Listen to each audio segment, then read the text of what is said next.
Hey there, Grumpy Old Fart here. I'm doing an unexplained knowledge video on the megalithic yard. Uh, Before we get into this, I want to apologize. You have to bear with my voice. I'm still getting over that viral thing. It's like a chest cold or something. It's the creeping crud. Stuff just won't go away.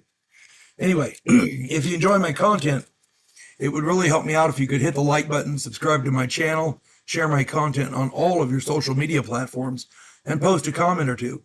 Remember, I welcome your comments, even if you disagree with me.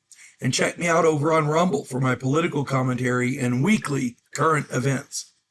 If you enjoy a good book, check out my author page on Amazon.com. My pen name is H.L. Anderson. You can find all of my books there, including the one pictured here, The House Off Farrago Road. It's just a fun story about a house in New Orleans where the monsters all hang out.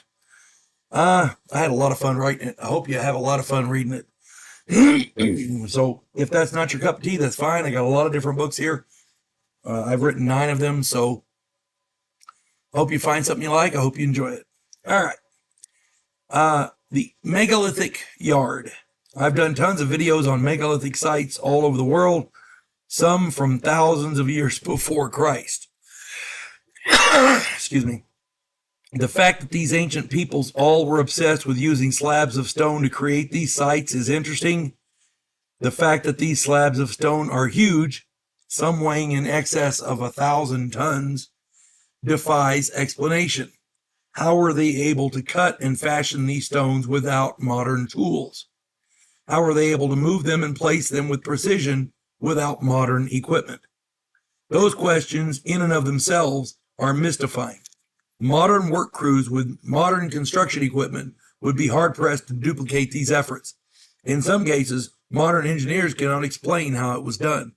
As a matter of fact, I want to say it was Baalbek, Lebanon, but don't quote me.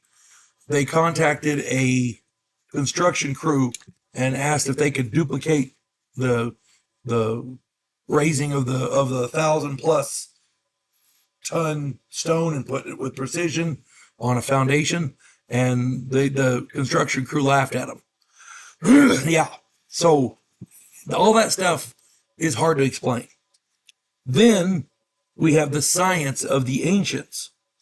Modern archaeologists and anthropologists tell us that hunter-gatherers, primitive men not much more advanced than cavemen, built the vast majority of those ancient sites.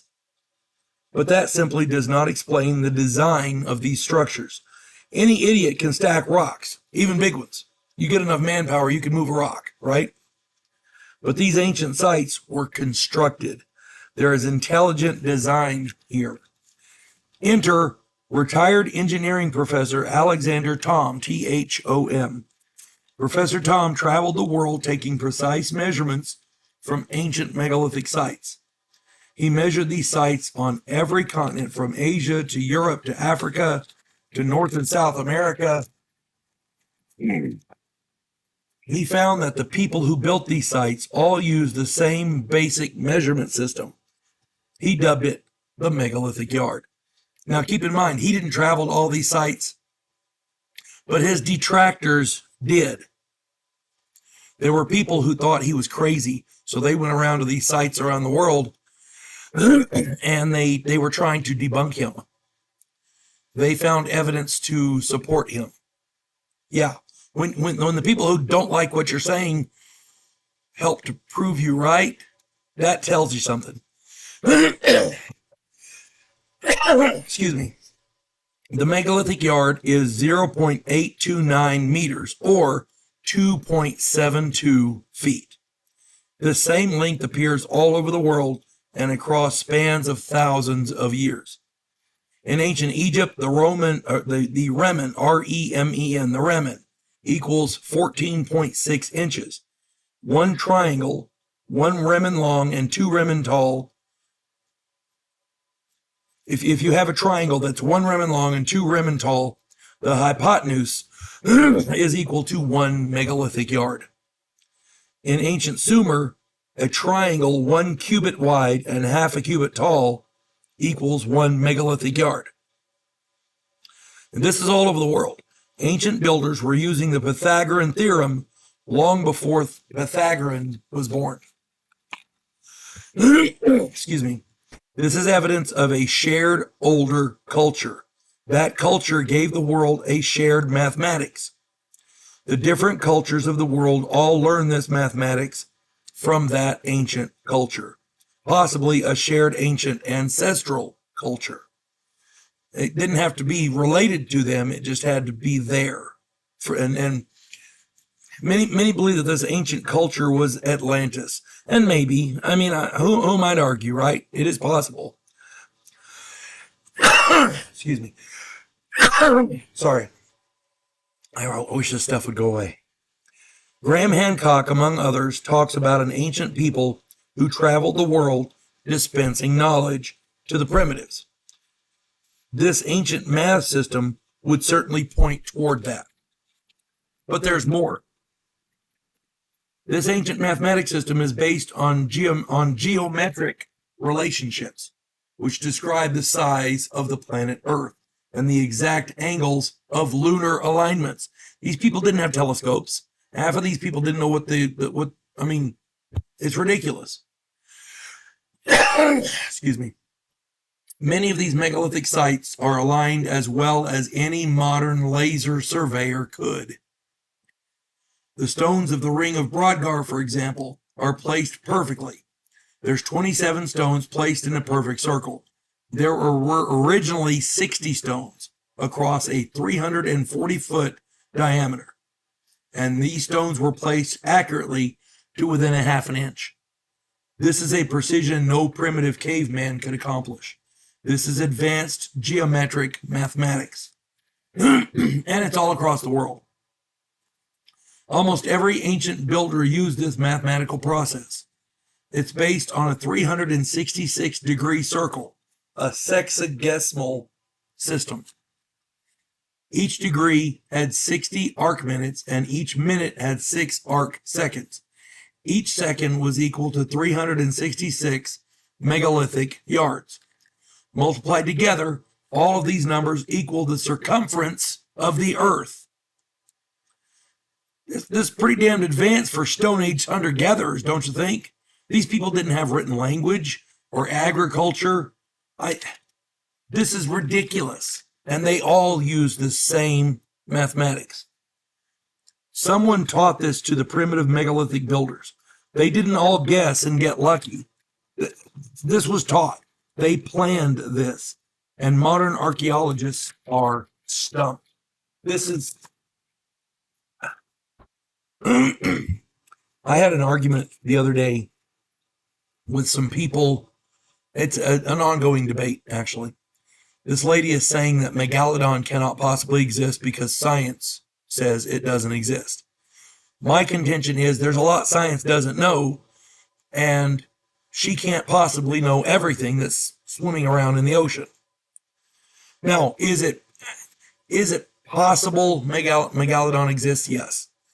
Is it likely? I don't know.